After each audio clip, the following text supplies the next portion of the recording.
भगवान श्री कृष्ण के एक मित्र था, एक मित्र था। वह कैसा है? वह कौन है? ब्राह्मण है। क्या है? ब्राह्मण। ध्यान दीजिएगा, पहली बात यह है कि ब्राह्मण है, लेकिन ब्राह्मण होने से महिमा नहीं है। ब्राह्मण होने से महिमा नहीं है। महिमा कहां है? ब्रह्मवित्तमः। क्या है? ब्रह्मवित्तमः। ये ब्राह्मण है, इसकी महिमा तो इसलिए है कि यह ब्रह्मवेत्ता ब्राह्मण है, ब्रह्म को जानने वाला ब्राह्मण है, ब्रह्म की अनुभूति करने वाला ब्राह्मण है, ब्रह्म को याद करने वाला ब्राह्मण है। इसलिए कैसा ब्राह्मण है? ब्रह्मवित्तमः। ये ब्रह्मवेत्ता ब्राह्मण है, इसलिए भगवान श्री कृष्ण का मित्र है। पहला विशेषण दिया ब्रह्मवित्तमः। कोई नॉर्मल ब्राह्मण नहीं है हमारे जैसा या आपके जैसा। ये ऐसे ब्राह्मण हैं जिनका धन केवल गोविंद है, जिनका वैभव केवल गोविंद है, दिन रात केवल गोविंद को याद करते हैं, ऐसे ब्राह्मण हैं। दूसरा विशेषण दिया, क्या? विरक्तः सर्व इंद्रियार्थेषु।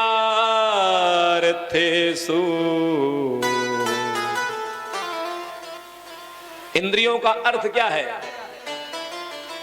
आंख के द्वारा सुंदर दृश्य देखना, कान के द्वारा सुंदर ध्वनि सुनना, नाक के द्वारा सुंदर सुगंध लेना, जिह्वा के द्वारा सुंदर स्वाद खाना, त्वचा के द्वारा सुंदर स्पर्श करना, इंद्रियों का अर्थ है यह।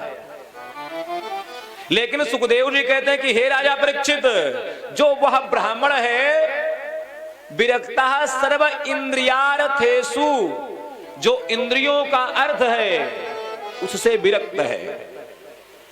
संसार के दृश्य को देख करके उसके नेत्र खुशी नहीं होते हैं, उसका हृदय प्रफुल्लित नहीं होता है। जब वह भगवान का दर्शन करता है, भगवान के मंदिर में जाकर के दर्शन करता है, तब उसके नेत्र प्रसन्न होते हैं और उसका हृदय प्रफुल्लित होता है। कानों के द्वारा संसार के शब्दों को सुनकर के वह प्रसन्न नहीं होता, कान के द्वारा जब वह भगवान के पावन नामों का संकीर्तन सुनता है तो उसका हृदय प्रफुल्लित हो जाता है, गदगद हो जाता है। हम संसार वाले अपने परिवार के बड़ाई को सुनकर के खुश होते हैं, लेकिन सुदामा जी ऐसे हैं जो भगवान के नाम संकीर्तन को, भगवान के कथाओं को सुनकर के प्रफुल्लित हुआ करते हैं। जिह्वा के द्वारा स्वाद के चक्कर में नहीं पड़ते हैं, जो ठाकुर जी को भोग लगा देते हैं, जो भगवान को निवेदित कर देते हैं, उसी प्रसाद को पा करके अपने जिह्वा को धन्य मानते हैं। जो धूप भगवान के सेवा में लगाते हैं, जो इत्र भगवान के सेवा में लगाते हैं, उस इत्र की सुगंध लेकर के अपने आप को धन्य मानते हैं कि इस इत्र को भगवान ने भी आज स्वीकार किया होगा, बड़ा सुगंधित है, भगवान भी आज प्रसन्न हुए होंगे। भगवान के मंदिर में जब झाड़ू पोंछा करते हैं, ठाकुर जी की जब सेवा करते हैं, ठाकुर जी का जब स्नान करवाते हैं, स्नान करवाने के बाद जब सुंदर वस्त्र पहनाते हैं, वस्त्र पहनाने के बाद जब सुंदर तिलक लगाते हैं, तिलक लगाने के बाद सुंदर माला पहनाते हैं, माला के बाद मुकुट पहनाते हैं, तब अपने आप अपने त्वचा को, अपने हाथ को धन्य मानते हैं महाराज। इसलिए विरक्तः सर्व इंद्रियार्थेषु, इंद्रियों के अर्थ से विरक्त है महाराज। पहला, ब्राह्मण तो हैं लेकिन ब्रह्मवेत्ता ब्राह्मण है। केवल ब्राह्मण होने से काम नहीं चलेगा भैया। जब तक आप ब्रह्मवेत्ता नहीं होंगे, जब तक आप भगवान के बारे में जानने वाले नहीं होंगे, तब तक आपका कोई अस्तित्व नहीं है। दूसरा, विरक्तः सर्व इंद्रियार्थेषु। तीसरा, ध्यान से सुनिएगा, पहला तो है कि ब्रह्मवेत्ता है, दूसरा है समस्त इंद्रियों के अर्थ से विरक्त हैं, और तीसरा है प्रशांत आत्मा। प्रशांत आत्मा है। हमें और आपको शांति नहीं मिलती है। हम आप कथा में बैठते हैं, आप लोग विचार कीजिए कि शांति पूर्वक आपने कितना देर कथा सुना। 2 मिनट सुनते हैं, तीसरी बार उस तरफ देखते हैं, उधर देखते हैं, उधर देखते हैं, क्या हो रहा है, ये देखते हैं, वो देखते हैं, हमारी बुद्धि वहां चला जाता है, हमारा मन वहां चला जाता है। लेकिन सुदामा जी कैसे हैं? प्रशांत है। अगर भगवान के ध्यान में बैठ गए तो 1 घंटा, 2 घंटा, 4 घंटा, 10 घंटा तक भगवान का ध्यान करते रहते हैं, इनका मन भटकता नहीं है। इतने प्रशांत हैं, इतने शांत हैं। और हमारे जीवन में शांति नाम की कोई चीज ही नहीं महाराज। नाम शांति प्रसाद, जीवन में उतना ही क्लेश। नाम मौनी बाबा, बरबरात उतने हैं। नाम दानवीर, अठन्यू दान ना दे। नाम राज्यपाल, चपरासी नौकरी ना लाग है। भैया जो सुदामा जी हैं ये प्रशांत आत्मा है, इनकी इंद्रिय भटकती नहीं है। पहला विश्लेषण दिया, पहला विशेषण दिया क्या? कि ब्रह्म वेता है। दूसरा, इंद्रियों के अर्थ से विरक्त है। तीसरा, प्रशांत आत्मा है। और चौथा, जितेंद्रिय। जितेंद्रिय शब्द का प्रयोग 2 लोगों के लिए किया गया है। किसके किसके? एक तो महाराज सुदामा जी हैं और दूसरे मनोजवम मारुततुल्य वेगम जितेंद्रियं बुद्धिमतां वरिष्ठं वातात्मजं वानरयूथमुख्यं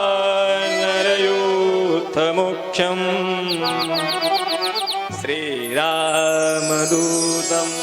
शरणं प्रपद्ये। जितेंद्रिय शब्द का प्रयोग 2 लोगों के लिए किया गया है। एक तो महाराज हनुमान जी के लिए और दूसरा सुदामा जी के लिए। अच्छा आप बताओ, हनुमान जी जितेंद्रिय नहीं होते तो क्या इनके घर बार नहीं होता? इनकी इंद्रियाएं अगर संसार के सुख को चाहती तो क्या परिवार नहीं होता, बच्चे नहीं होते, सुंदर सा घर नहीं होता, सुंदर सा महल नहीं होता, सुंदर सवारी नहीं होता? लेकिन नहीं महाराज, ये जितेंद्रिय हैं, भगवान के सेवा में ही खुश होते हैं। ठीक इसी प्रकार सुदामा जी भी हैं। सुदामा जी केवल भगवान के सेवा में ही खुश होते हैं। इन्होंने अपने इंद्रियों को जीत करके रखा है। इनकी इंद्रियाएं जो चाहती हैं, जो ये चाहते हैं वो करती हैं। ये जो चाहते हैं वो देखती हैं, ये जो चाहते हैं वो खाती हैं, ये जो चाहते हैं वो सुनती हैं, ये जो चाहते हैं वो सूंघती हैं, ये जो चाहते हैं वही स्पर्श करती हैं। केवल भगवान के लिए ही करते हैं महाराज। 4 विशेषण दिया। अब आप बताओ, जिसके बारे में इतना सुंदर सुंदर विशेषण दिया गया हो, क्या वह कोई सामान्य हो सकता है? सामान्य हो सकता है महाराज? सामान्य नहीं हो सकता महाराज। सुदामा जी परम भगवान के भक्त हैं। दिन रात केवल भगवान की ही पूजा करते हैं और भगवान को ही याद करते हैं। ध्यान से सुनिएगा, कथा आगे और प्रवेश करती है। सबके जीवन में कभी दुख का समय आता है तो कभी सुख का समय आता है। जीवन में उतार चढ़ाव आता है। सुदामा जी के जीवन में भी एक बार परिस्थितियां नीचे की तरफ गईं, तब सुदामा जी ने अपने धैर्य को नहीं खोया। सुदामा जी अपने धैर्य को नहीं खोते हैं। ध्यान से सुनिएगा, सबके जीवन में होता है, हमारे और आपके जीवन में भी हुआ होगा कि कभी कभी 1 दिन या 2 दिन या 3 दिन भोजन नसीब नहीं हुआ होगा। वैसी ही स्थिति महाराज सुदामा जी के यहां भी हुई। महाराज आज 3 दिन व्यतीत हो चुका है, लेकिन घर में कुछ भोजन करने के लिए नहीं है। इनका नियम है कि मैं मांगने किसी से नहीं जाऊंगा। क्यों? कहते हैं भैया, जैसे ही किसी के सामने हम अपना हाथ फैलाते हैं, वैसे ही हमारे शरीर के 5 देवता शरीर को छोड़ करके चले जाते हैं। कौन कौन से? कि देहीति वचन द्वारा देहस्था पंचदेवता सद्यो निर्गत्य गच्छन्ति श्रीधृहि शांति कीर्तयः। हमारे शरीर के 5 देवता हैं। कौन कौन से? श्री लक्ष्मी जी, ध्री बुद्धि, ह्री लज्जा, शांति और कीर्ति। कितने हुए? 5। श्री, लक्ष्मी, ध्री, बुद्धि, ह्री, लज्जा, शांति और कीर्ति।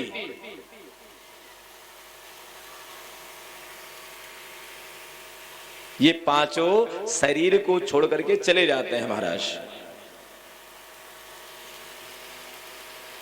श्री का मतलब लक्ष्मी, ध्री का मतलब लज्जा, ध्री का मतलब बुद्धि, शांति और कीर्ति। ये मनुष्य के शरीर को छोड़ करके चले जाते हैं। इसलिए इनका नियम है कि मैं किसी से कुछ मांगने नहीं जाऊंगा। प्रत्येक दिन ये हजारों विद्यार्थियों को पढ़ाते हैं, लेकिन पढ़ाने का शुल्क नहीं लेते। पहले हमारे गुरुकुल में यह परंपरा थी कि शुल्क नहीं मांगा जाता था। जो विद्यार्थी अपने इच्छानुसार दे दे, उसी में गुरुजी लोग खुश रहते थे। आज तो महाराज समझ ही सकते हैं। सुदामा जी प्रत्येक दिन विद्यार्थियों को पढ़ाते हैं, लेकिन शुल्क नहीं लेते हैं। 3 दिन हो चुका है, भूखे रह रहे हैं, लेकिन किसी भी विद्यार्थी से कुछ कहा नहीं महाराज। आज मैया सुशीला, क्या सुंदर नाम है, आहा सुशीला। पहले के जमाने में जैसा नाम होता था वैसे ही गुण होता था महाराज। सुशीला जी किसकी पत्नी है? सुदामा जी की। सुशीला जी के बारे में लोग क्या क्या नहीं कहते हैं। अरे भैया,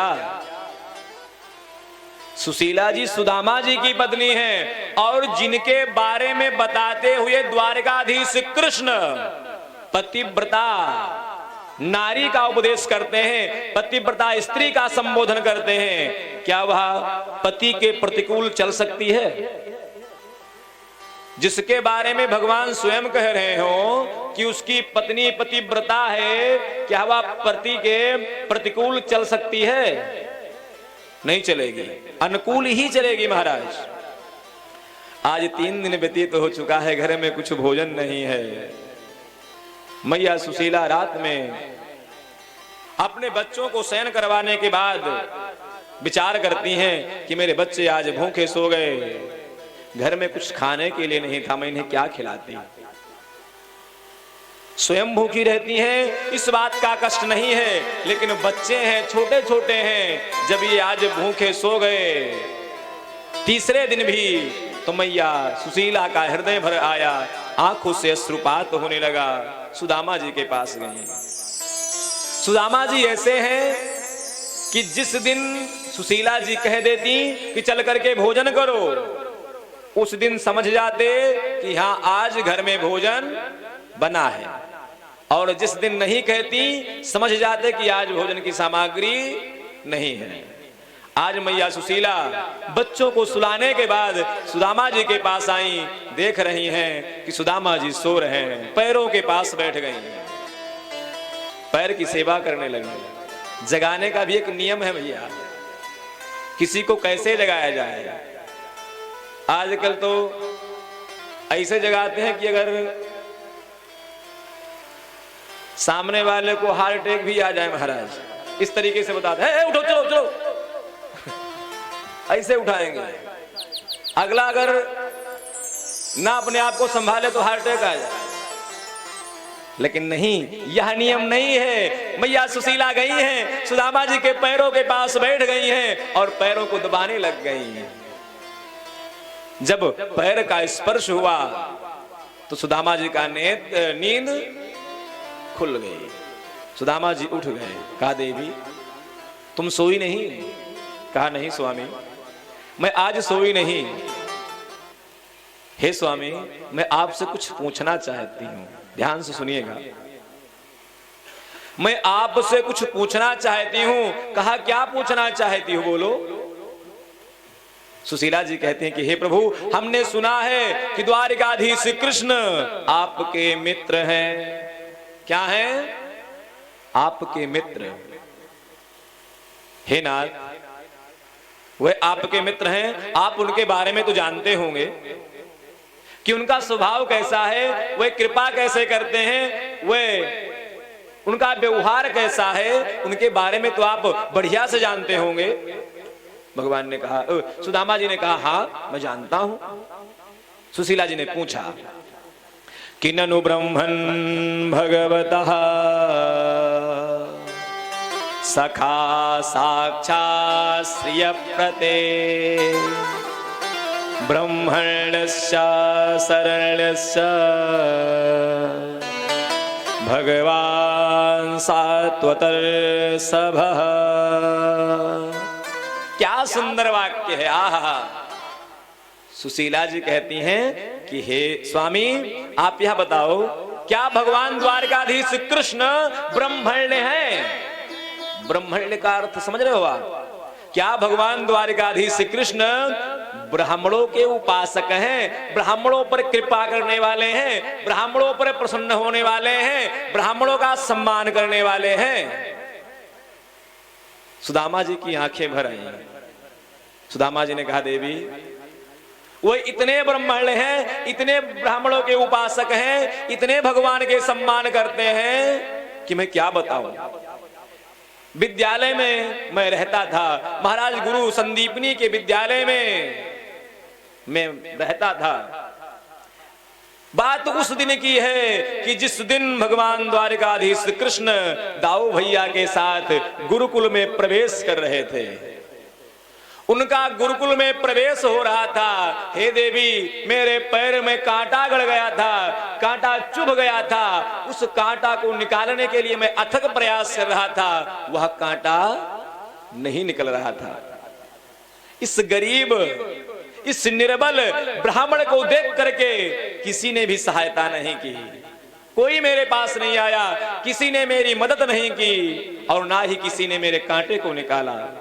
हे देवी, भगवान द्वारिकाधीश कृष्ण गुरुकुल में प्रवेश ही कर रहे थे। जैसे उन्होंने देखा कि मेरे मस्तक पर तिलक लगा हुआ है, मेरे कंधे पर जनेऊ है, वे रथ से कूद पड़े और दौड़ते हुए मेरे पास आए और अपने दांतों से मेरे पैर में चुभे हुए कांटे को निकाला।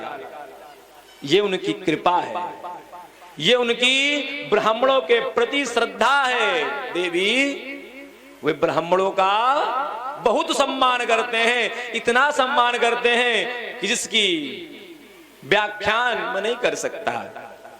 दूसरी बात पूछी।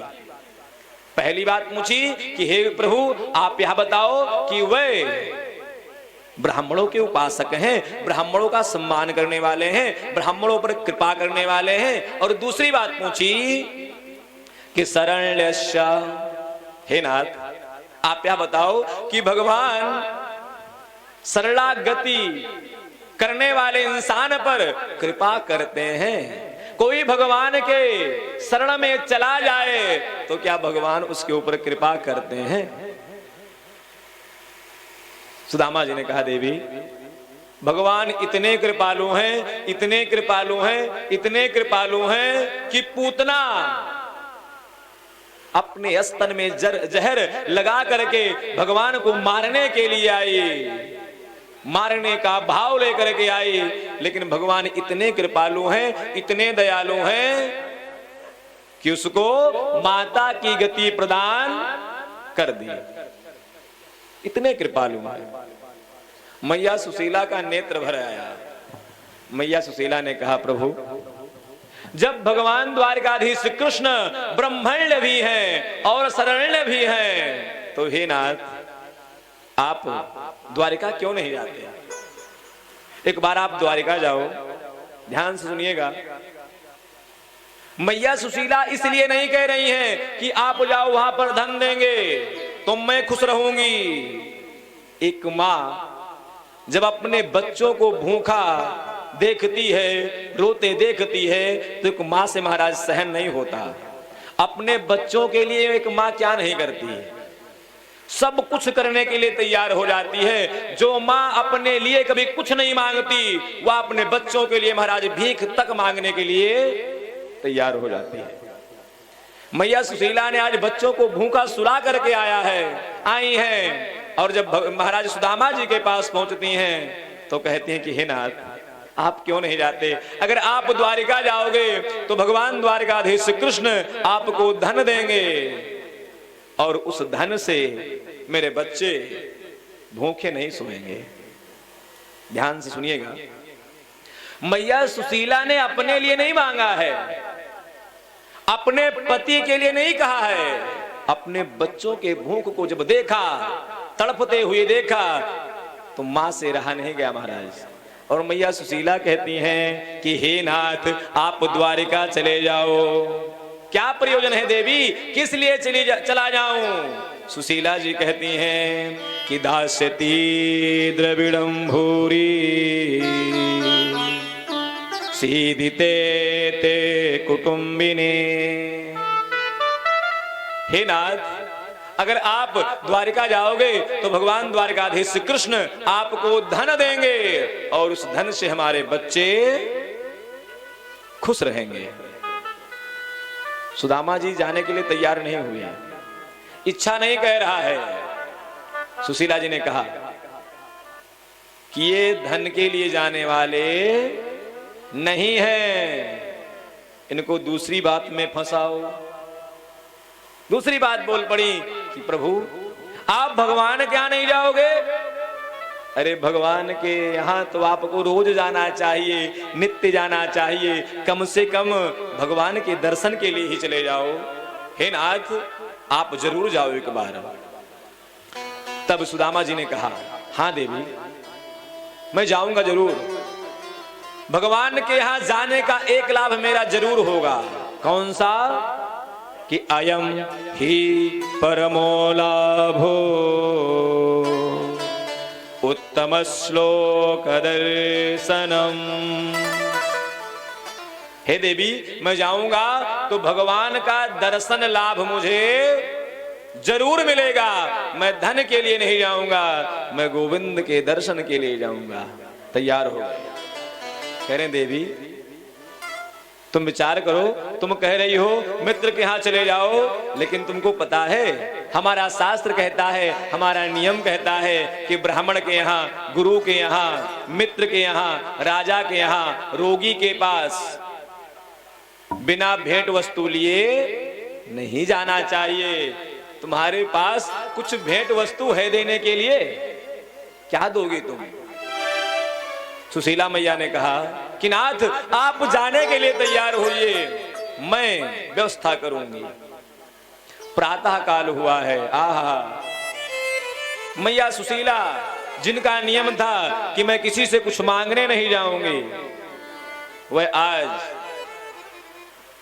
लोगों के यहां मांगने जा रही है महाराज। और मांग करके या चित्वा चतुरो मुष्टि विप्रान पृथक तंदुला। 4 घरों में गए। कितने घरों में? 4। इनका सम्मान तो इतना है कि अगर ये किसी एक घर में बोल देती तो कुंटल भर चावल मिल जाता महाराज, लेकिन नहीं कहा। एक घर में मांगती तो एक ही प्रकार का चावल होता, और जब 4 लोगों के यहां मांगेंगी तो 4 प्रकार का चावल मिलेगा। मेरे पति देव भगवान से कुछ नहीं कह पाएंगे, लेकिन जब यह चावल अर्पित करेंगे तो भगवान समझ जाएंगे कि चावल 4 घरों से आए हुए हैं, मांग करके लाए हैं। ध्यान से सुनिएगा। मांग करके किसके लिए लाई है? भगवान के लिए। भगवान के लिए, भगवान के लिए मांग करके लाई हैं। मांग करके लाए हुए चावल को एक फटे पुराने कपड़ों में लपेटती हैं और पतिदेव के हाथों में दे देती हैं। अरे भैया, भगवान के लिए मांगे हुए चावल में से एक भी दाना अपने घर में नहीं रखा। 4 मूठा मांग करके लाई थी, 2 रख लेती, 2 भेज देती। क्या सुंदर संकेत है, क्या सुंदर संकेत है कि भगवान के लिए मैं मांग करके लाई हूं तो भगवान का ही भोग लगेगा, इसमें हम नहीं खाएंगे।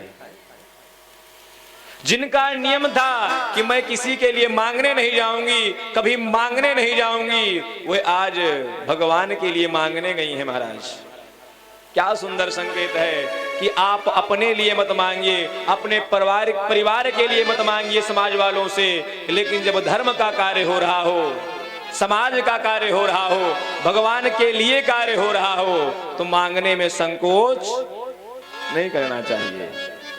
सुदामा जी को विदा किया है, पतिदेव के हाथों में वह चावल दिया और सुदामा जी धीरे धीरे भगवान के पावन नामों का संकीर्तन करते हुए जा रहे हैं।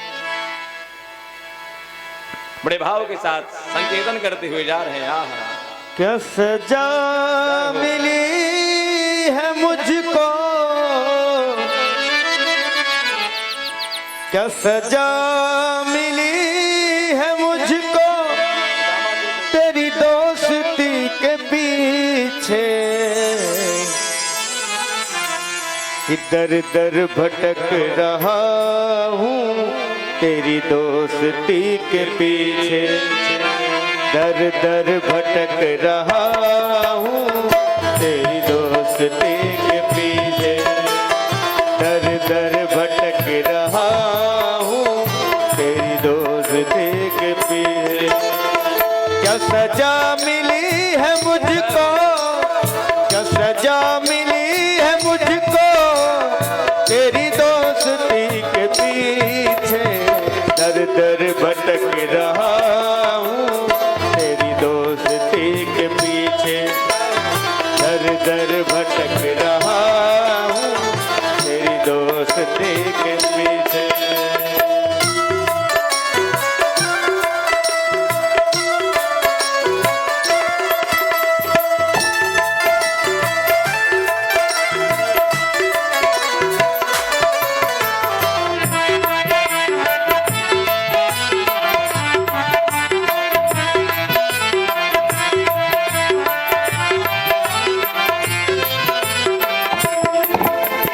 मैं गरीब हूँ तो क्या है, मैं गरीब हूँ तो क्या है, तीनों के नाथ हो तुम। मैं गरीब हूँ तो क्या है, मैं गरीब हूँ तो क्या है, तीनों के नाथ हो तुम। मैं गरीब हूँ तो क्या है, मैं गरीब हूँ तो क्या है, तीनों के नाथ हो तुम। होठों पे है उदासी, होठों पे है उदासी तेरी दोस्ती के पीछे, दर दर भटक रहा हूँ तेरी दोस्ती के पीछे, दर दर भटक रहा हूँ तेरी दोस्ती के पीछे। क्या सजा मिली है मुझको, सजा मिली है मुझको तेरी दोस्ती के पीछे, दर दर भटक रहा हूँ तेरी दोस्ती के पीछे, दर दर भटक रहा हूँ तेरी दोस्ती के पीछे।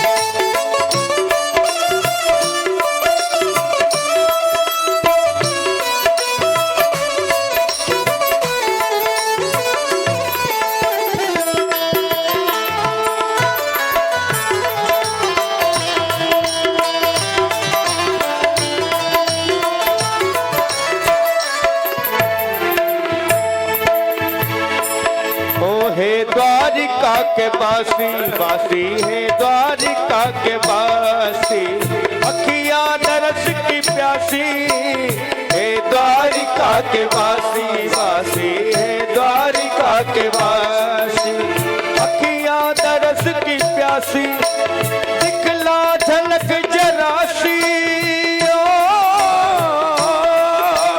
दिखला झलक जरासी, मेरी दोस्ती के पीछे दर दर भटक रहा हूँ, तेरी दोस्ती के पीछे दर दर भटक रहा हूँ, तेरी दोस्ती के पीछे।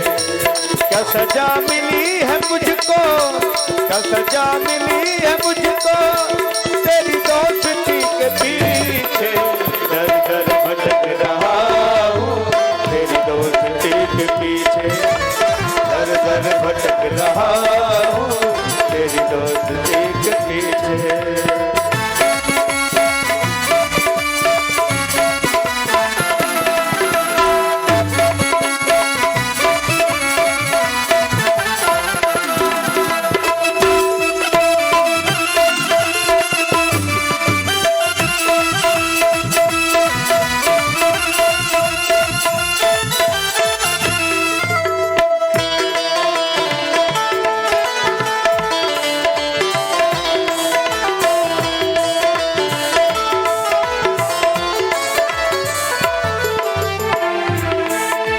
बचपन का यार तेरा आया, बचपन का यार तेरा आया, मोहन तेरी गली में बचपन का यार आया, बचपन का यार आया, ओ मोहन तेरी गली में दर दर भटक के आया,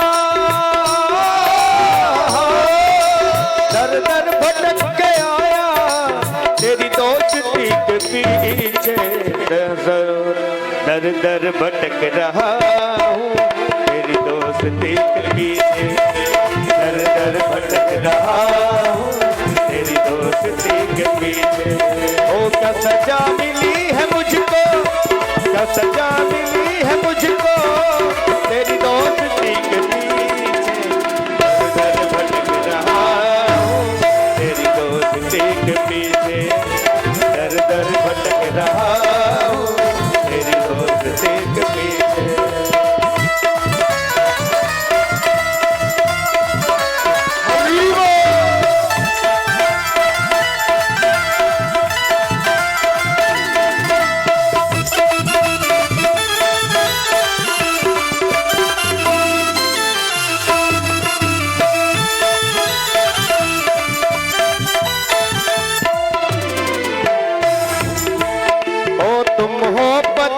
पावन पावन तुम हो पतित पावन, तुम हो पतित पावन, अधमों का मैं हूँ स्वामी, तुम हो पतित पावन पावन, तुम हो पतित पावन, अधमों का मैं हूँ स्वामी, अब तो दरस का राशि,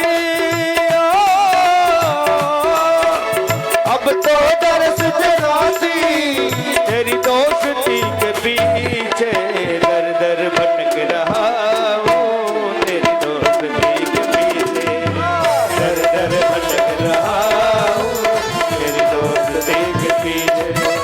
क्या सजा मिली है मुझको, क्या सजा मिली है मुझको, तेरी दोस्ती के पीछे दर दर भटक रहा हूँ, तेरी दोस्ती के पीछे दर दर भटक रहा हूँ, तेरी दोस्ती के पीछे, तेरी दोस्ती के पीछे, तेरी दोस्ती के पीछे। बोलिए भक्तवत्सल भगवान की जय। कुछ माताएं तो बात बहुत करती हैं, कुछ की बात मैं कर रहा, लगता है कि घर में इनकी पंचायत पूरी हो नहीं पाती है।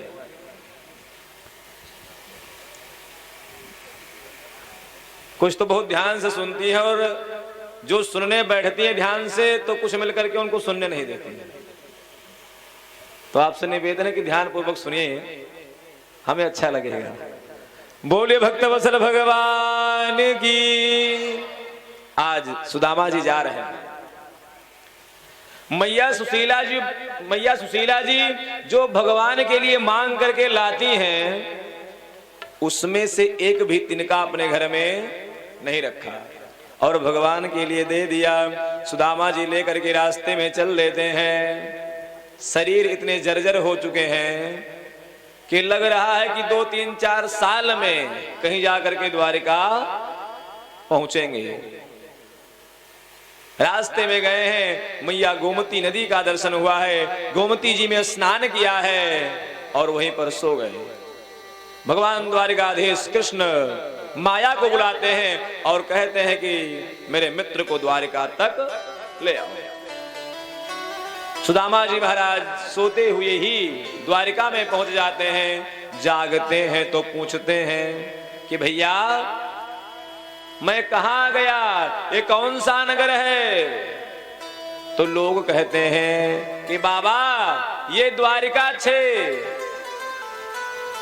सुदामा जी ने कहा भैया कौन से वाले द्वारिका में कृष्ण रहते हैं, तीसरे में या चौथे में? तब उस ग्वाल ने कहा बाबा द्वारिका में है को 6 बोलते हैं, द्वारिका तो एक ही है। सुदामा जी ने पूछा कि बताओ द्वारिकाधीश कृष्ण का महल किधर है? बताया महाराज कि जो बड़ा शिखर दिखाई दे रहा है, आप सीधे चले जाइए, यही भगवान का महल है। ध्यान से सुनिएगा। कुछ लोग कहते हैं कि जब सुदामा जी दरवाजे के पास पहुंचे हैं, तब द्वारपालों ने कहा है कि सुदामा रुक जाओ, तुम कौन हो, कहां से आए हो? अरे भैया भगवान के दरबार में किसी भी ब्राह्मण से आने का प्रयोजन कोई द्वारपाल नहीं पूछता था।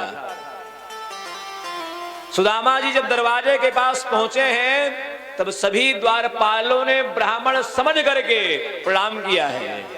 वह जनेऊ, वह तिलक, वह शिखा जब द्वारपाल देखते हैं तो ब्राह्मण समझ करके प्रणाम करते हैं। परंपरा है। आप विचार करो, जो राजा अपने पुत्रों को ज्ञान देता हो कि यथा में प्रणमे नित्यम ननुकाल समाहिता, हे पुत्रों जिस प्रकार से मैं ब्राह्मणों को प्रणाम करता हूं, ठीक उसी प्रकार से तुम भी प्रणाम करो। जो राजा अपने पुत्रों को यह उपदेश दे रहा है, क्या उसके नौकर ब्राह्मण का अपमान करने का दुस्साहस कर पाएंगे? नहीं करेंगे। जब सुदामा जी दरवाजे के पास पहुंचे हैं तो सभी द्वारपालों ने प्रणाम किया है और बताया कि महाराज सीधे आप चले जाइए, सामने वाला भवन भगवान द्वारिकाधीश कृष्ण का ही है। ध्यान से सुनिएगा। सुदामा जी आ रहे हैं, भगवान द्वारिकाधीश कृष्ण पलंग पर बैठे हुए थे। कहां बैठे थे? पलंग पर। और भगवान श्री कृष्ण जब लेटे हुए थे, बैठे हुए थे अपने पलंग पर, तो बाहर भी देख रहे थे। तो बाहर दूर आते हुए महाराज सुदामा जी का दर्शन हुआ। सुखदेव जी कहते हैं कि हे राजा परीक्षित, भगवान ने अपने नेत्रों से देखा है कि सुदामा जी आ रहे हैं। क्या लिख रहे हैं कि तम विलोक्याच्युतो दूरा प्रिया पर्यंकमास्थितः। भगवान द्वारिकाधीश कृष्ण अपने पलंग पर बैठे हुए हैं और सुदामा जी दूर से आते दिखाई दिए। भगवान द्वारिकाधीश कृष्ण ने जैसे देखा कि मेरा मित्र आ रहा है, अपने आसन से उठे महाराज और दौड़ पड़े। दौड़ करके गए हैं, सुदामा जी के सन्मुख पहुंचे हैं और देख करके हृदय से लगा लिया। दोनों मित्र जब मिलते हैं तो दोनों के नेत्रों में महाराज अश्रु की धारा प्रवाहित होने लगती है, गदगद हो गए। मिलते हैं, बढ़िया दिव्य दर्शन हुआ। और जैसे ही सुदामा जी से मिलने के बाद भगवान श्री कृष्ण सुदामा जी के हाथ को पकड़ करके महल की तरफ बढ़ने लगे। गंधर्व आसमान में खड़े होकर के गान करने लग गए महाराज। अप्सराएं नृत्य करने लगी, बंदी जन वृंदावली गान कर रहे हैं। देवी देवता लोग भगवान श्री कृष्ण और सुदामा जी के ऊपर पुष्पों की वर्षा कर रहे हैं। भगवान शिव जी यह दृश्य देख करके गदगद हो गए। मैया सरस्वती नारद जी के साथ वीणा का वादन करने लगी और भगवान श्याम सुंदर सुदामा जी के एक हाथ को अपने हाथ में दबा करके प्रेम पूर्वक सिंह की चाल धीरे धीरे महल की तरफ बढ़ रहे हैं। जितने भी दास दासियां हैं, जिन मार्गों से सुदामा जी भवन की तरफ प्रवेश कर रहे हैं, उन मार्गों को केवड़ा जल, गुलाब जल, मोगरा जल आदि से धुल करके सिंचित कर रही हैं और उस पर सुगंधित महकने वाले इत्रों की वर्षा कर रही हैं। महाराज सुदामा जी धीरे धीरे महल की तरफ आगे बढ़ रहे हैं। मैया रुक्मणी ने जब देखा कि मेरे पति का मित्र आया है, मैया रुक्मणी भी गदगद हो जाती हैं, घर में दौड़ करके जाती हैं, सुंदर थाल सजा करके लाती हैं। सुंदर सोने के थाल में सुंदर घी के द्वारा बनाए हुए दीपक को जला करके मैया रुक्मणी, कालिंदी, सत्यभामा, सत्याभद्रा, लक्ष्मणा आदि रानियां सुंदर आरती का थाल सजा करके इंतजार कर रही हैं कि सुदामा जी का आगमन हो रहा है। अब तक मैं केवल द्वारकाधीश श्री कृष्ण की आरती उतारा करती थी, आज नाथ के साथ साथ ऐसे परम भागवत ब्राह्मण देवता का आरती उतारने का सौभाग्य मिला है। भगवान श्री कृष्ण सुदामा जी के हाथ को पकड़ करके भवन की तरफ प्रवेश हो रहे हैं, आगे बढ़ रहे हैं। भगवान के नेत्रों से प्रेमाश्रु झल रहा है। महाराज हृदय अत्यंत प्रफुल्लित है और सिंह की चाल धीरे धीरे भगवान श्याम सुंदर महल की तरफ प्रवेश करते हैं। वह सिंहासन, वह पलंग जिस पर भगवान बैठे हुए थे, उस पलंग के ऊपर सुंदर मखमल का गद्दा बिछा हुआ है, रेशमी चादर बिछाया हुआ है, नीचे पावदान बिछाया हुआ है। वह सिंहासन मानो इंतजार कर रहा हो कि चले आओ सुदामा जी, चले आओ सुदामा जी, आप मेरे ऊपर पधारो। सुदामा जी प्रवेश करते हैं। सुदामा जी को सुंदर आसन पर बैठाया है महाराज और भगवान श्याम सुंदर सुदामा जी के पैरों को धुलने लग गए। ध्यान से सुनिएगा, आज सुदामा जी को आसन पर बैठाया, सुंदर सोने की थाल मंगवाई है। भगवान ने नीचे थाल रखा है, उस थाल में सुदामा जी के पांव को रखा है और अपने हाथों से सुदामा जी के पैर को देखने लग गए। महाराज उन पैर में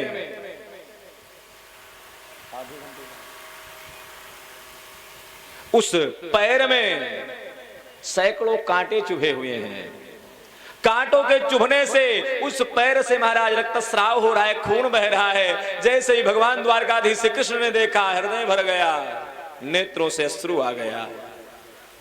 भगवान जब देखते हैं सुदामा जी के पैर में अन्य कांटे गड़े हुए हैं, उन कांटों को देख करके भगवान अपने हाथों से निकालते हैं और भाव विह्वल होकर के रोने लगते हैं। महाराज रोते हुए उन कांटों को निकालते हैं और इतना रोए महाराज कि मैया रुक्मणी जी गंगा जल लेकर के बगल में खड़ी हुई हैं, लेकिन गंगा जल का उपयोग नहीं किया। आखिर क्यों? गंगा जी का प्रादुर्भाव कहां से हुआ है? कहां से हुआ है? चरणों से निकली गंगा प्यारी। भगवान के चरण कमल से गंगा जी का प्रादुर्भाव हुआ है और सरयू जी का नेत्र से, नेत्र जल से मैया सरयू जी का प्रादुर्भाव हुआ है और चरण जल से गंगा जी का। भगवान सोचते हैं कि रामावतार में जब गुरु वशिष्ठ जी आया करते थे, तब उनके पैर को, उनके चरण कमल को मैं सरयू जी के जल से धुलता था, अर्थात अपने नेत्रों के जल से धुलता था। आज मेरा मित्र आया है, इस परम भागवत परम वैष्णव मित्र का पैर मैं अपने चरणों के धोवन जल से नहीं धुलूंगा। फिर नेत्रों के जल से ही धुलूंगा। भगवान देखते हैं महाराज पैर को और रोने लगते हैं। किसी कवि ने बड़ा सुंदर गाया है कि कन्हैया इतना रोते हैं महाराज कि जल की आवश्यकता ही नहीं पड़ती है। जितना राधा रोई रोई कान्हा के लिए, जितना राधा रोई रोई कान्हा के लिए, कन्हैया उतना रोया रोया है सुदामा के लिए। कन्हैया उतना रोया रोया है सुदामा के लिए। जितना राधा रोई रोई कान्हा के लिए, जितना राधा रोई रोई कान्हा के लिए, कन्हैया उतना रोया रोया है सुदामा के लिए। उतना रोया रोया है सुदामा के लिए।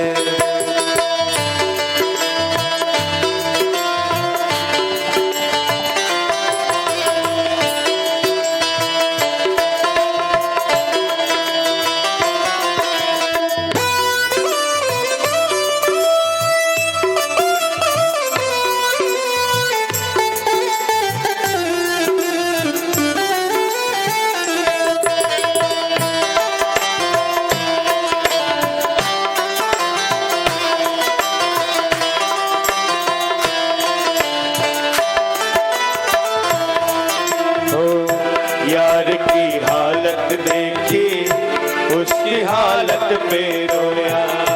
यार की हालत देखी उसकी हालत पे रोया।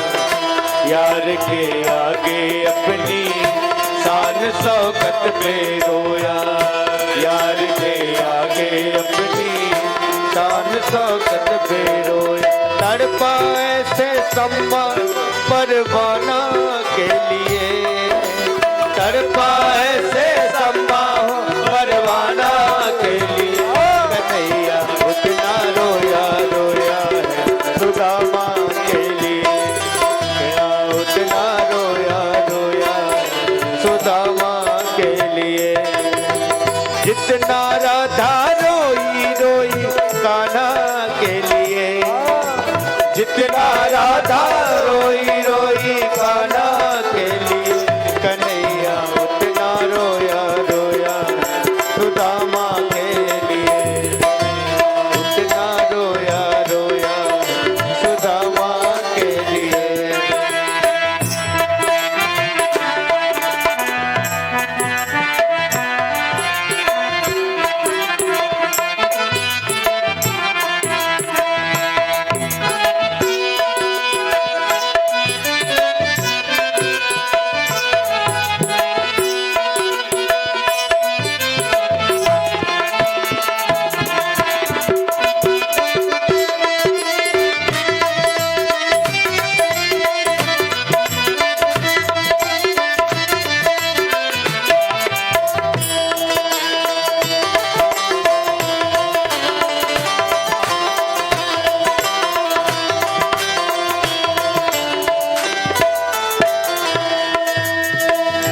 यार को लगा कलेजे बात भर भर के रोया।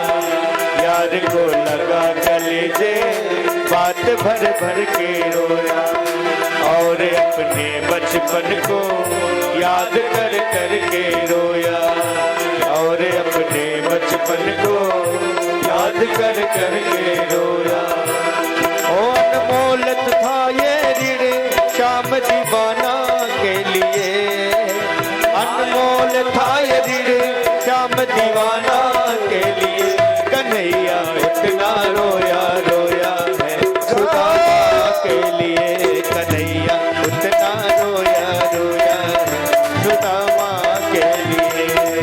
ओ जितना राधा रोई रोई कान्हा के लिए, जितना राधा रोई रोई कान्हा के लिए, कन्हैया उतना रोया रोया सुदामा के लिए। कन्हैया उतना रोया रोया सुदामा के लिए।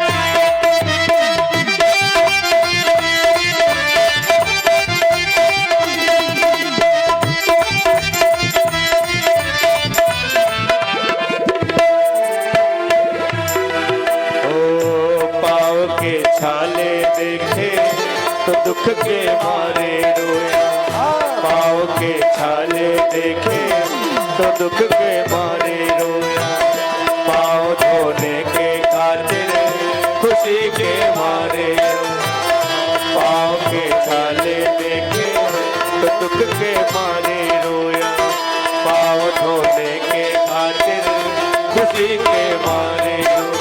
आंसू से भरपाई बस हर जाना के लिए, आंसू से भरपाई बस हर जाना के लिए, कन्हैया उतना रोया रोया सुदामा के लिए, कन्हैया उतना रोया रोया सुदामा के लिए, कन्हैया उतना रोया रोया सुदामा के लिए। ओ जितना राधा रोई रोई कान्हा के लिए, जितना राधा रोई रोई कान्हा के लिए, कन्हैया उतना रोया रोया सुदामा के लिए।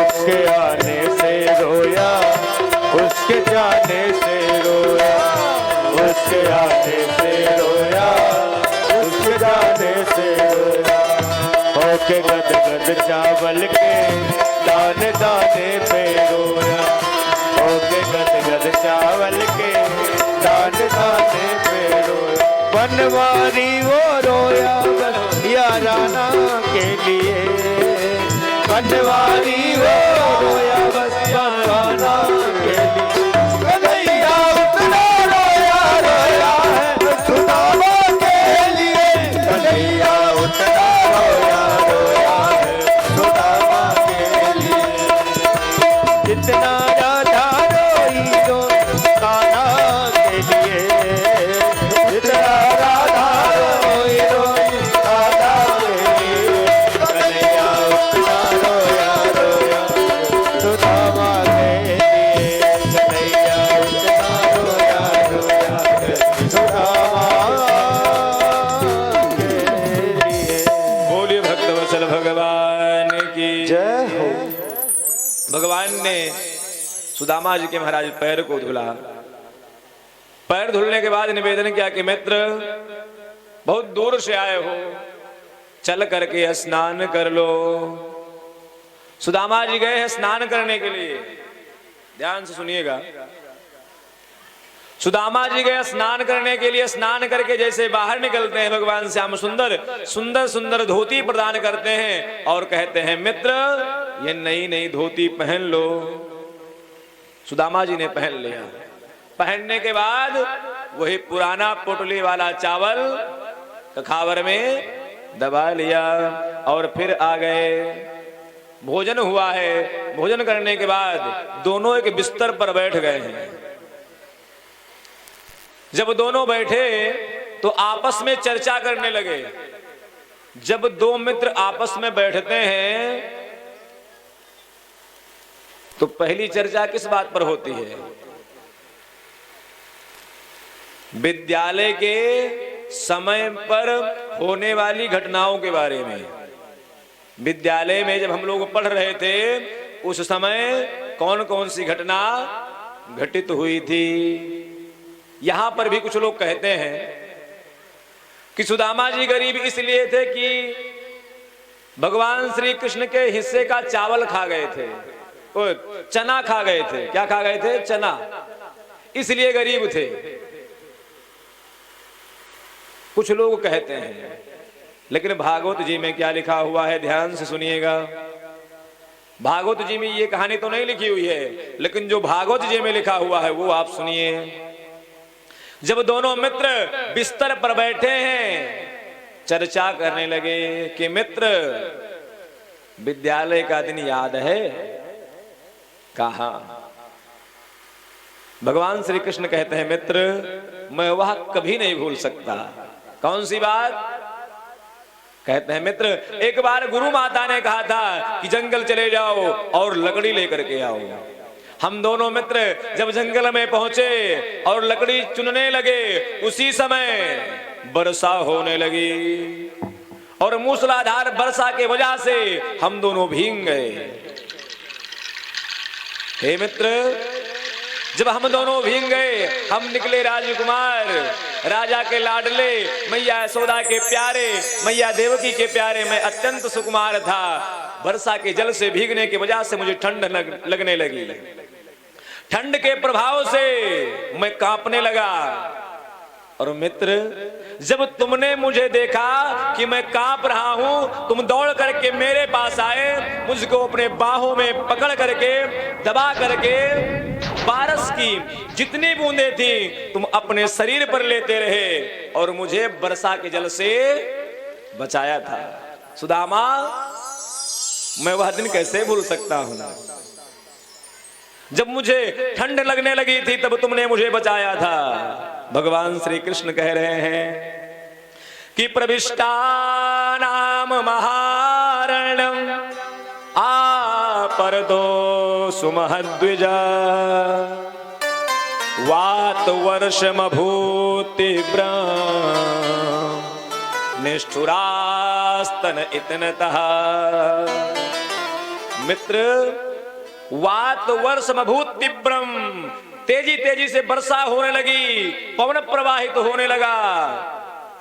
मैं ठंड से व्याकुल हो रहा था, तब तुमने मुझे अपने बाहों में दबा करके बारिश की बूंदों को अपने ऊपर सहते रहे और मुझे ठंडी से बचाया था। मित्र, मैं वह दिन कैसे भूल सकता हूं? ये घटना भागवत में लिखी हुई है। घटना ये लिखी हुई है कि दिशो विदन्तो थ परस्परं वनैः गृहीत हस्ता परिवभ्रिमातुरा। मित्र, तुमने अपने हाथों से मुझे पकड़ करके वर्षा से बचाया था, वह दिन मैं कैसे भूल सकता हूं? अच्छा, सुदामा जी ने कहा कि मित्र ये सब बातें हटाओ, वो सब मेरी कोई विशेष बात नहीं थी, कोई दूसरी बात पर चर्चा करो, कोई दूसरी बात चलाओ। भगवान ने कहा, मित्र ये बताओ, तुमने विवाह उवाह किया कि नहीं किया? दूसरी बात क्या पूछा कि तुमने विवाह किया कि नहीं किया? अगर विवाह हुआ तो बताओ पत्नी कैसे मिली? सुदामा जी ने कहा, मैं नहीं बताऊंगा, पहले तुम बताओ। सुदामा जी ने कहा कि तुम बताओ, तुमने विवाह किया? भगवान ने कहा हाँ। कहा भाभी कहाँ है? भगवान ने हाथ उठाया, जितनी रानियां खड़ी थी सबकी तरफ इशारा कर दिया। सुदामा जी भी तो कह रहे इन सबके बारे में मैं नहीं पूछ रहा, तुम्हारी पत्नी कौन है उसके बारे में बता। 16,108 जहां खड़ी होती होंगी, मेला लगता होगा भैया। कहते सब मेरी हैं। 1 2 3 4 5 6 100 तक गिना। देख रहे हैं कि लाइन और आगे तक है, गिनना छोड़ दिया। कहा अच्छा बता मित्र कितना विवाह किया? कहा ज्यादा नहीं, बस मात्र 16,108। कहा अच्छा? कहा हाँ। अच्छा इतनी पत्नियां हैं? कहा हाँ। कहा अच्छा तुम बताओ तुमने विवाह किया? कहा हाँ हमने भी किया। पत्नी कैसी मिली? सुदामा जी कहते हैं कि पत्नी ऐसी मिली है कि जिसके बारे में जितना व्याख्यान करूं, जितना बखान करूं, उतना ही कम है। सुदामा जी ने कहा कि हे मित्र, जो मेरी पत्नी है वह पतिव्रता है और मेरे अनुकूल चलने वाली है, मेरे अनुकूल चलने वाली है। तब भगवान ने कहा कि ये बताओ, जब तुम्हारे अनुकूल चलने वाली है तो कुछ उपहार तो जरूर दिया होगा। चावल की पोटली दबाने लग गए। भगवान समझ गए कि कुछ दाल में काला है, कुछ ये छिपा रहे हैं। भगवान झपटने लगे महाराज, और बिस्तर पर दोनों ही वे छुपा रहे हैं, वे बचा रहे हैं और वे छीन रहे हैं। छीनते छीनते पुटली फट गया। फटे पुराने कपड़ों में बंध करके आया था, फटा। वह चावल जमीन के फर्श पर बिखर गया। जैसे ही चावल बिखरा, भगवान श्याम सुंदर लेट गए और अपने दोनों हाथों से चावल को इकट्ठा किया। इकट्ठा करने के बाद चावल को एक मुट्ठा निकाला और खा गए। एक ही मुट्ठे में भगवान ने, द्वारिकाधीश कृष्ण ने सुदामा जी को पूरा धन, वैभव, संपदा आदि प्रदान कर दिया।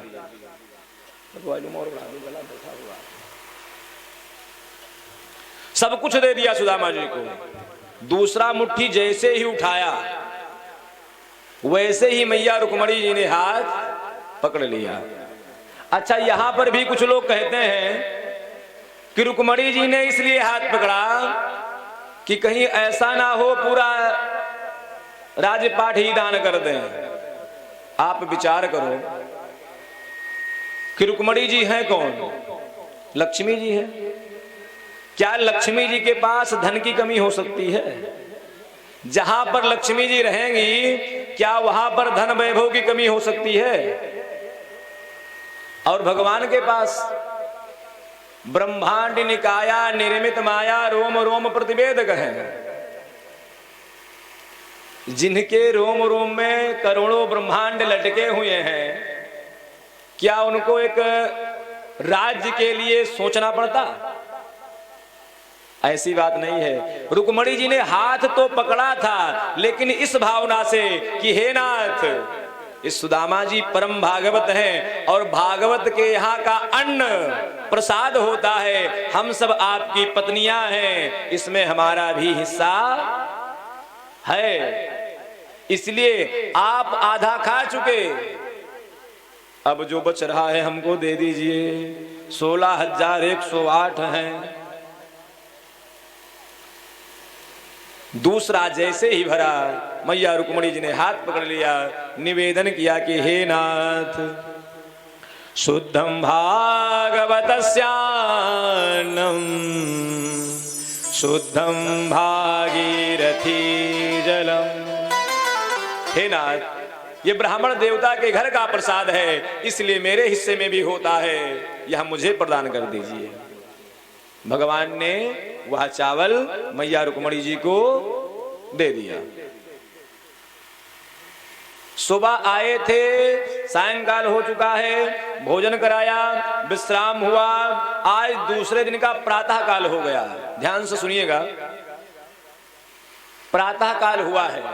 सुदामा जी फिर स्नान करने के लिए गए और स्नान करके जब बाहर निकले तो जो फटी पुरानी धोती पहन करके आए थे वही हाथ में लिए हुए हैं और मित्र के हाथों में देते हुए कह रहे हैं कि सुदामा जी, आप अपनी वाली धोती पहन लीजिए और जो यहां पर पहना था निकाल लीजिए। सुदामा जी ने वह धोती निकाल लिया स्नान के बाद, और जो धोती पहन करके आए थे वही धोती पहन लिया। भगवान ने सब कुछ दे दिया है, अखंड राज्य प्रदान कर दिया है, लेकिन दिखाने के लिए एक धोती भी नहीं दे रहे हैं। और हम लोग 50 रुपया दिए हैं, जब तक 5 बार नहीं बोला जाएगा सुकून मिलने वाला नहीं है।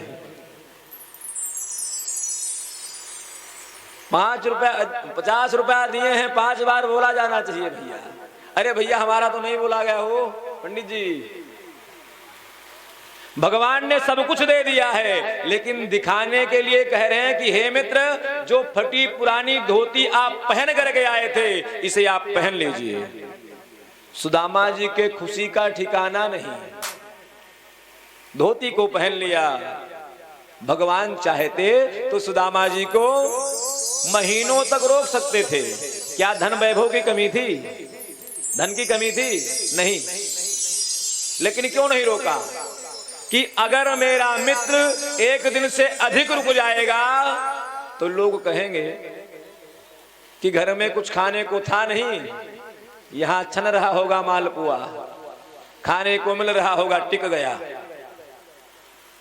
इसलिए कहते हैं मित्र, हमको लगता है कि आपको जाना चाहिए। अगर तुम कुछ दिन यहां और रुक गए तो समाज के लोग तुमको ताना मारेंगे, जो कि मुझसे बर्दाश्त नहीं होगा।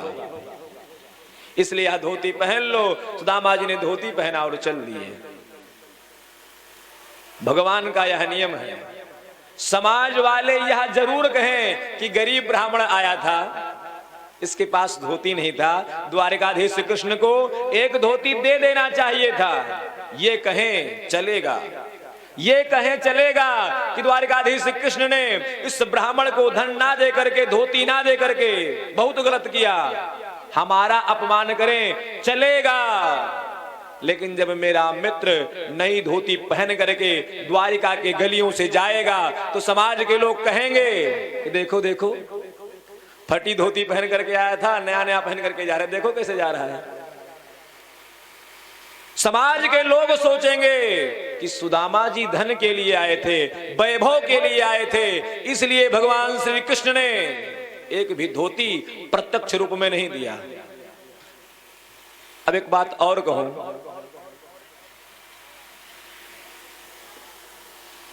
सुदामा जी जब जा रहे हैं तो यहां पर कुछ लोग कहते हैं, ध्यान दीजिए, कुछ प्रवक्ता लोग कहते हैं कि सुदामा जी मन में सोचते हैं कि द्वारिकाधीश कृष्ण का परिवार 16,108 था, अगर एक एक रुपया देते तो 16,108 हो जाता है। कुछ लोग ऐसा कहते हैं कि सुदामा जी इस प्रकार से सोच रहे थे, लेकिन ये बात गलत है। सुदामा जी जब जाते हैं तो क्या सोच रहे हैं? भागवत जी में स्पष्ट लिखा हुआ है। क्या लिखा है? कि जब सुदामा जी द्वारिका से वापस आते हैं तो रास्ते में क्या विचार करते हैं कि अधनोऽयं धनं प्राप्य मादन्नो चैनमास्मरेत् इति कारुणिको नूनं धनं मे भूरिना ददात्। सुदामा जी कहते हैं कि गोविंद ने मेरे ऊपर बहुत कृपा किया। अधनोऽयं धनं प्राप्य, जब किसी निर्धन को एकाएक धन मिल जाता है तब उस निर्धन को घमंड हो जाता है। क्यों प्रभु? सीताराम। बोलिए भक्त वत्सल भगवान की। जब किसी निर्धन को एकाएक धन मिल जाता है तब उसे घमंड हो जाता है, इसलिए भगवान ने मुझे धन नहीं दिया, बहुत अच्छा किया। सुदामा जी जब रास्ते में जाते हैं तो विचार करते हैं कि नाथ आपने सही किया, अगर आप मुझे धन दे दिए होते तो मुझे बहुत घमंड हो जाता, आपका भजन नहीं होता, इसलिए हे नाथ अधनोऽयं धनं प्राप्य, आपने मुझे धन नहीं दिया। इति कारुणिको नूनं धनं मे भूरिना ददात्, भगवान ने ज्यादा धन इसलिए नहीं दिया कि कहीं सुदामा को घमंड ना हो जाए, कहीं यह रास्ता भटक ना जाए, धन के मद में कहीं गर्वित ना हो जाए, इसलिए धन नहीं दिया। बहुत अच्छा किया। दूसरी बात, पहला तो सोचते हैं कि भगवान ने मुझे धन नहीं दिया, बहुत अच्छा किया, बहुत कृपा किया। और दूसरी बात सोचते हैं कि क्वाहम दरिद्रो पापीवान। कहा मैं दरिद्र। अच्छा एक बात और, कुछ लोग सुदामा जी को दरिद्र कहते हैं। क्या कहते हैं? दरिद्र। जिसके विशेषण में ब्रह्मवेता शब्द का प्रयोग किया गया हो, जिसके विशेषण में सर्व इंद्रियार्थे विरक्तेषु शब्द का प्रयोग किया गया हो, जिसके विशेषण में प्रशांतात्मा का प्रयोग किया गया हो, जिसके विशेषण में जितेंद्रिय शब्द का प्रयोग किया गया हो, क्या उसे दरिद्र कहा जा सकता है? सुदामा जी अपने आप को दरिद्र कह रहे हैं। किसको? अपने आप को। जो भक्त होते हैं, जो वैष्णव होते हैं, वे अपने आप को नीच कहते हैं, पापी कहते हैं, अधर्मी कहते हैं। और भगवान को, भगवान के लिए हम सब लोग गाते हैं। क्या कहते हैं? कि तुम करुणा के सागर, तुम पालन करता स्वामी, तुम पालन करता, मैं मूर्ख कल कामी, मैं मूर्ख कल कामी, कृपा करो भगवान। जय जगदीश हरे। हम क्या कहते हैं? तुम करुणा के सागर, तुम पालन करता। भगवान के बारे में पालन करता, तुम करुणा के सागर हो। अपने बारे में मैं मूर्ख खल कामी। क्या जितने लोग ये आरती गाते हैं वे सब मूर्ख हैं? जितने विद्वान लोग इस आरती को गाते हैं, क्या वे मूर्ख हैं? नहीं। सुदामा जी अपने आप को दरिद्र कह रहे हैं कि कहा मैं दरिद्र, कि क्वा हम दरिद्रो पापीवान, क्वा श्री कृष्णा निकेतना। फिर भी भगवान ने मेरे ऊपर एक कृपा की। क्या? कि जब मैं भगवान के सामने गया, द्वारकाधीश श्री कृष्ण के सामने गया, जैसे ही उन्होंने मुझे देखा, अपने आसन से दौड़ करके आए और मुझे अपने बाहों में भर लिया, मुझे अपने हृदय से लगा लिया। क्या यह किसी कृपा से कम है? कि ब्रह्म बंधुर्देश्याहं बाहुभ्याम परिरंभिता। सुदामा जी कहते हैं कि भगवान ने अपने गले से लगा लिया, अपने हृदय से लगा लिया। क्या यह किसी कृपा से कम है? किसी कृपा से कम नहीं। एक बात और, सब लोग कहते हैं कि सुदामा जी धन के बारे में सोच रहे थे। अगर सुदामा जी ये सोचते कि 16,108 रानियां एक एक रुपया देती तो 16,108 रुपया हो जाता, तो क्या धन वैभव मिलने के बाद नष्ट होने की कामना करते? जब भगवान ने पूरा अखंड साम्राज्य दे दिया है, तब सुदामा जी ने कहा है कि हे प्रभु, यह राज्य जब से हो गया है मेरे पास, तब से आपका भजन मेरे द्वारा नहीं होता है। इसलिए कोई उपाय बताओ कि मेरा यह राज्य या धन वैभव नष्ट हो जाए। अगर सुदामा जी के हृदय में धन की इच्छा होती, धन की आकांक्षा होती, तो क्या साम्राज्य को नष्ट करने की बात करते? करते? नहीं करते। बाद में सुदामा जी जब अपने घर गए हैं और देखते हैं कि कभी कोई सैनिक आता है, कभी मंत्री आता है, कभी कोषाध्यक्ष आता है और पूछता है महाराज ऐसी व्यवस्था यहाँ की चल रही है, ऐसी व्यवस्था वहां की चल रही है। सुदामा जी परेशान हो जाते हैं, भगवान से निवेदन करते हैं कि हे द्वारकाधीश कृष्ण, जो आपने धन दिया है, यह धन मेरे भजन में बाधक बन रहा है, बाधा बन रहा है। इसलिए हे नाथ, कोई उपाय करो कि मेरा धन नष्ट हो जाए। भगवान ने कहा कि देखो सुदामा जी, मैं देने के बाद लेता नहीं हूं। अगर नष्ट करना चाहते हो तो कुछ उपाय बता दे रहा हूं। जो लोग अपने घर में धन को नष्ट करना चाहते हैं, वे लोग इस उपाय को जरूर सुने। पहला उपाय, रसोई घर को रात्रि के समय जूठा छोड़ देना। सुदामा जी अपने घर में जब भोजन सभी लोग पालो तो रसोई घर को जूठा छोड़ दो, धन अपने आप नष्ट होने लगेगा। दूसरा उपाय, संध्या काल के समय देवी सुशीला से बोलो कि घर के दरवाजे पर बैठ करके प्रवचन करें, पंचायत करें। तीसरा उपाय, संध्या काल के समय झाड़ू लगाओ। जब गोधूली वेला हो जाए तब याद आए कि अभी तो गंदगी मची हुई है, लाओ झाड़ू लगा लेते हैं। चौथा उपाय, सूर्योदय के बाद उठो, 8 बजे, 9 बजे, 10 बजे, धीरे धीरे नष्ट हो जाएगा। कहा और कहा बोल दो कि स्त्रियों से अपने घर में अपने आपस के परिवार से ही कलह कर लें, धन अपने आप नष्ट हो जाएगा। सुदामा जी तो चाहते ही थे, सबको स्वीकार कर लिया महाराज, और कुछ ही समय में वह धन नष्ट हो गया। सुदामा जी जैसे पहले थे वैसे हो गए और भगवान का निरंतर भजन करते हैं। कहने का अभिप्राय कि सुदामा जी के बारे में जो लोग ऐसा कहते हैं कि धन के लिए गए थे, दरिद्र थे, धन की इच्छा रखते थे, उनको विचार करना चाहिए कि भैया अगर सुदामा जी धन के लिए इच्छा रखते, धन के लिए जाते, तो वह धन को नष्ट करने का उपाय कभी नहीं पूछते। बोले भक्त वत्सल भगवान की जय।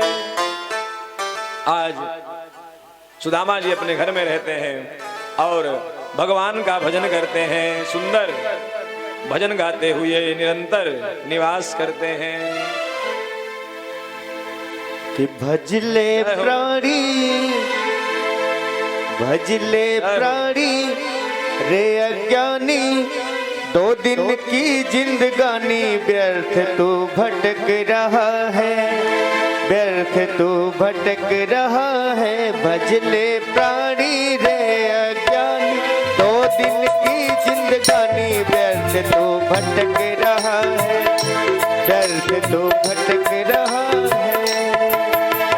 झूठी माया झूठी काया, झूठी माया झूठी काया, चक्कर में क्यों आया, जगत में भटक रहा है, जगत में भटक रहा है।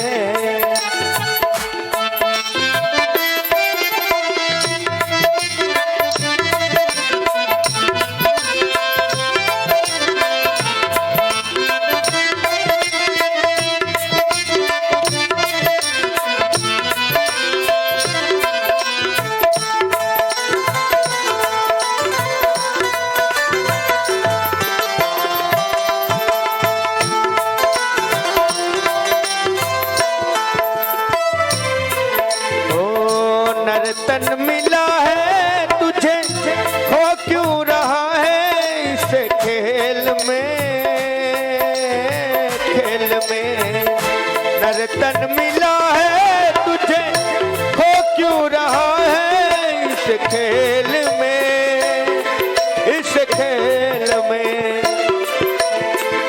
कंचन सिकाया तेरी उलझी है बिस्सियों के बेल में, हाँ बेल में। सुते और तारा वैभव सारा, सुते और तारा वैभव सारा, कुछ भी नहीं तुम्हारा, व्यर्थ सिर पटक रहा है, व्यर्थ सिर पटक रहा है। भजले प्राणी रे अज्ञानी, 2 दिन की जिंदगानी व्यर्थ तो भटक रहा है, व्यर्थ तो भटक रहा है।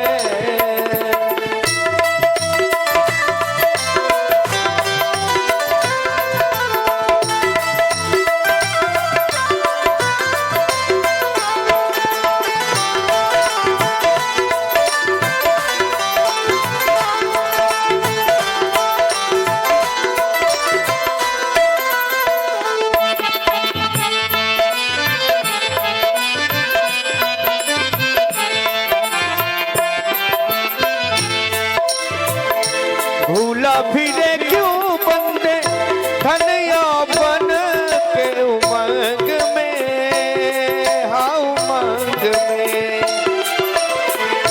भूला फिरे क्यों बंदे धन यौवन के उमंग में। माता पिता और बंधु कोई चले ना तेरे संग में। ओ मैं और मेरा तू और तेरा, मैं और मेरा तू और तेरा, है माया का घेरा व्यर्थ तो भटक रहा है, व्यर्थ तो भटक रहा है। भजले प्राणी रे अज्ञानी, भजले प्राणी रे अज्ञानी, 2 दिन की जिंदगानी व्यर्थ तो भटक रहा है, व्यर्थ तो भटक रहा है।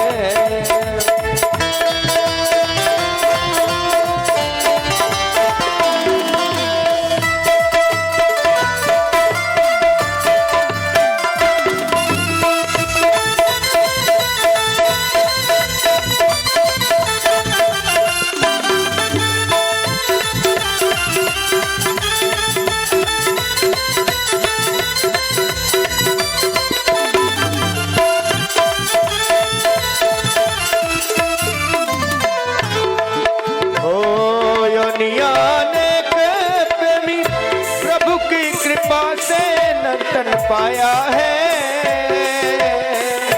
योनियानक प्रेमी, प्रभु की कृपा से नर्तन पाया है। झूठे व्यसन में पड़कर प्रभु से न प्रेम लगाया है। ओ गीता गाए वेद बताए, गीता गाए वेद बताए, गुरु बिन ज्ञान नाए। इसी से अटक रहा है, इसी से अटक रहा है, इसी से अटक रहा। भजले प्राणी रे अज्ञानी, भजले प्राणी रे अज्ञानी, 2 दिन की जिंदगानी व्यर्थ तो भटक रहा है, व्यर्थ तो भटक रहा है।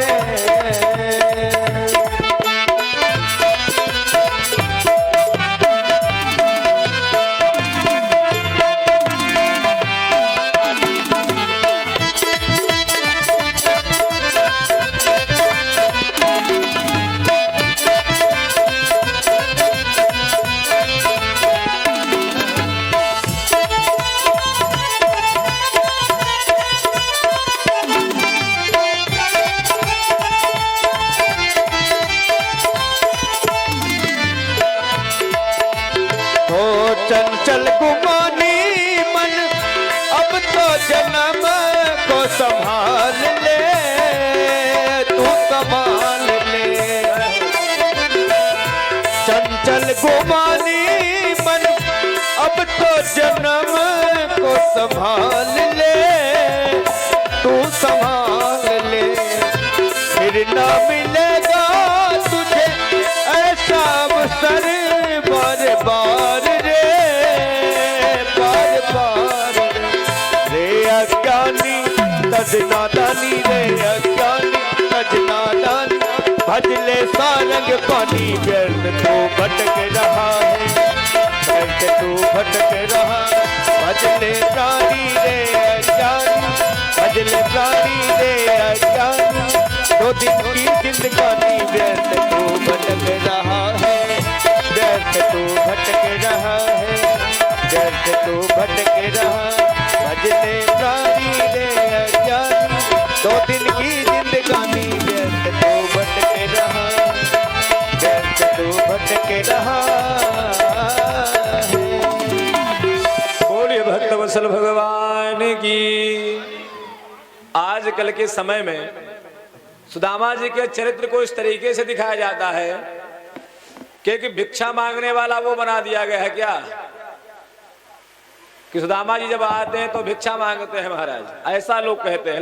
लेकिन वास्तविक दर्शन क्या था कि जब सुदामा जी आए थे तब भगवान ऋषि मतलब अपने आसन से उठ करके गए हैं बुलाने के लिए, स्वागत करने के लिए। आजकल मंच लीला पर, मंच पर सब लोग सुदामा जी को इस तरीके से प्रस्तुत करते हैं कि एक भीख मांगने वाला इंसान जिसने कभी भी अपने जीवन में कुछ मांगा नहीं, उसको एक भिखारी साबित करके छोड़ देते हैं लोग। वैसा नहीं करना चाहिए। आज हम लोगों के यहां भी भगवान द्वारिकाधीश श्री कृष्ण से मिलने के लिए सुदामा जी भी आएंगे, आप लोग दर्शन करेंगे।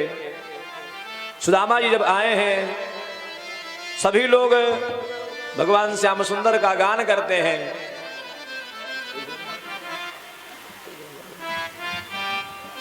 श्याम सुंदर की प्रशंसा करते हैं। उधर सुदामा जी कीर्तन करते हुए, भगवान के ध्यान में मग्न होते हुए आ रहे हैं।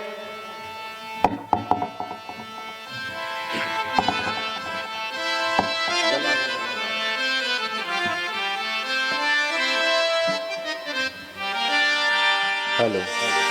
गिरिधर के घर जाऊं मैं तो, गिरिधर के घर जाऊं, घर जाऊं, गिरिधर के घर जाऊं मैं तो, गिरिधर के घर जाऊं, गिरिधर के घर जाऊं मैं तो, गिरिधर के घर जाऊं।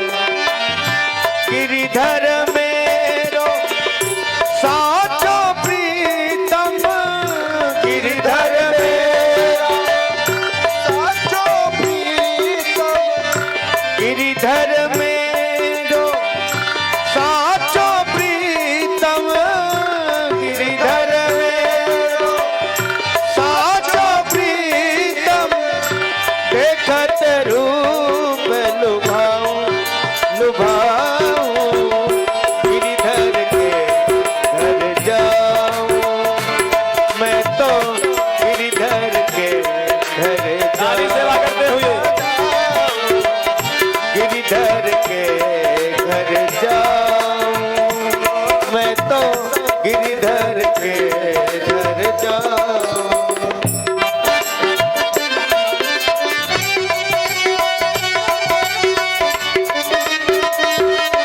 जोरदार ताली और बाकी बिहारी लाल की।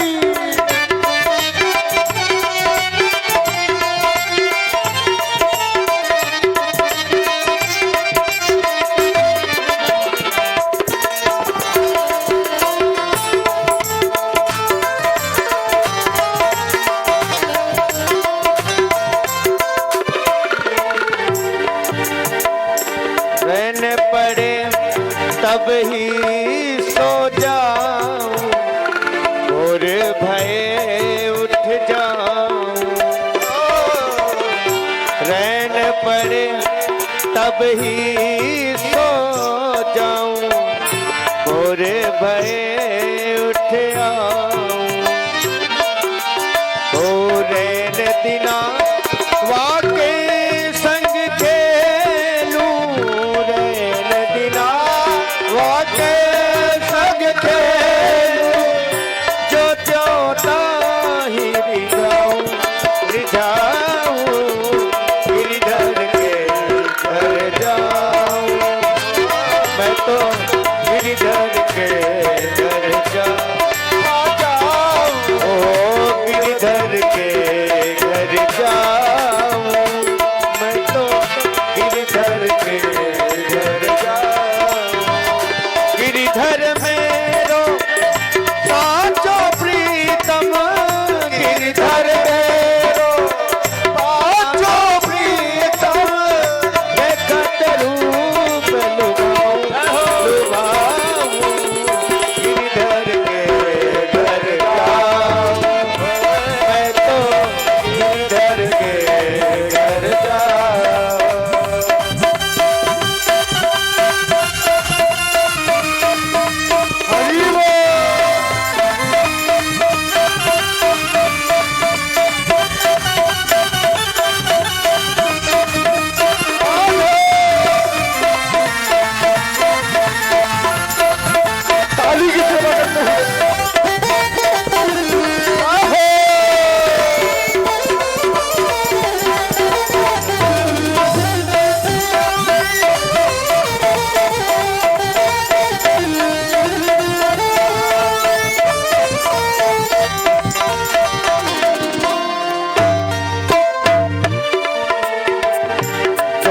पहिरावे सोई पहरू, जो दे दे सोई खाऊं, जो पहिरावे सोई पहरू, जो देवे सोई खाऊं।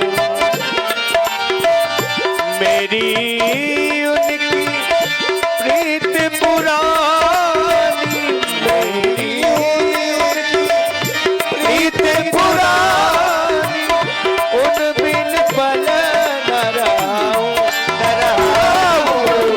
मेरे हो मैं तो गिरधर के घर जाऊं, गिरधर के घर जाऊं। ताली की सेवा करते हैं सभी लोग। घर जाऊं।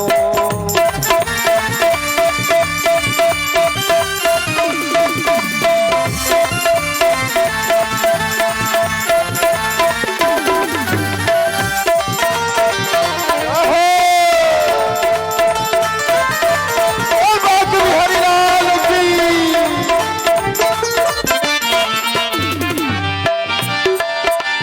ओ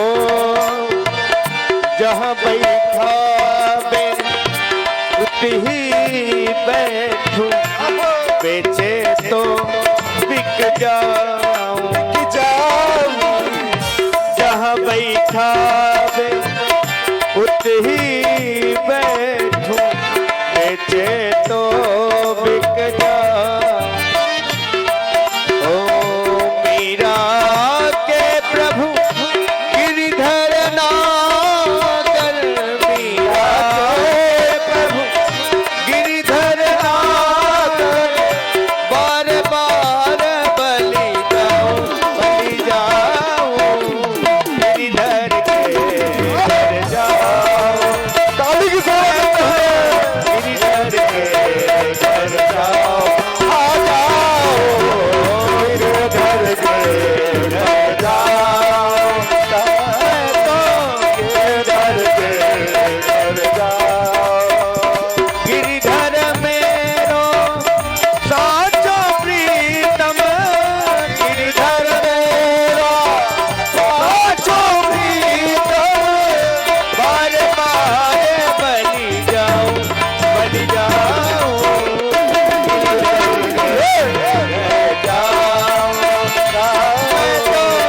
गिरिधर के घर जाऊं, आ जाओ, गिरिधर के घर जाऊं,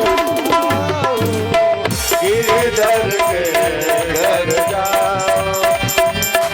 तुझे देख के दिल भरता ही नहीं, अब जाऊं कहाँ मैं सावरिया, अब जाऊं कहाँ मैं सावरिया। पिया छोड़ के दिल तोड़ के, पिया छोड़ के दिल तोड़ के, अब बन के फिरूं मैं बावरिया। तुझे देख के दिल भरता ही नहीं, अब जाऊं कहाँ मैं सावरिया।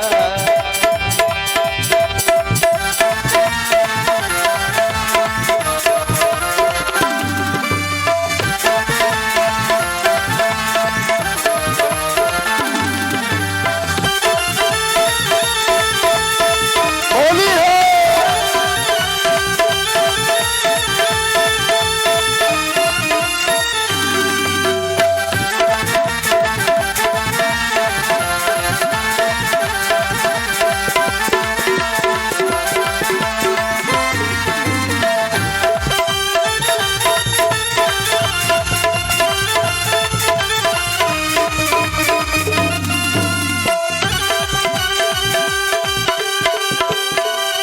बोल बाके बिहारी लाल की।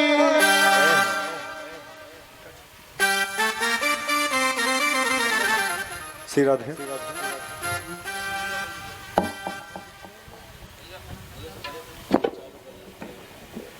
बोले भक्तवत्सल भगवान की। सुदामा जी की वास्तविक यहाँ की ये थी। आप लोग देखे होंगे कि आजकल क्या दशा बनाते हैं। बोले सुदामा जी महाराज की, द्वारकाधीश भगवान की, रुक्मणी मैया की। सुदामा जी के चरित्र का सुंदर निरूपण करने के बाद सुखदेव स्वामी कह रहे हैं कि हे राजा परीक्षित, तुमको श्राप लगा है। तुम जो सोच रहे हो कि मैं मरूंगा, यह पशु बुद्धि है, इसलिए इसका परित्याग करके केवल भगवान का भजन करो। बड़ा सुंदर उपदेश दिया है। और भागवत जी के अंतिम श्लोक पर श्री सुखदेव स्वामी कह रहे हैं कि नाम संकीर्तनम यस्य, नाम संकीर्तनम यस्य, सर्व पाप प्रणाशन, सर्व पाप प्रणाशन, प्रणामो दुख समनः, प्रणामो दुख शमनः, तम नमामि हरिं परं, तम नमामि हरिं परं। नाम संकीर्तनम यस्य, नाम संकीर्तनम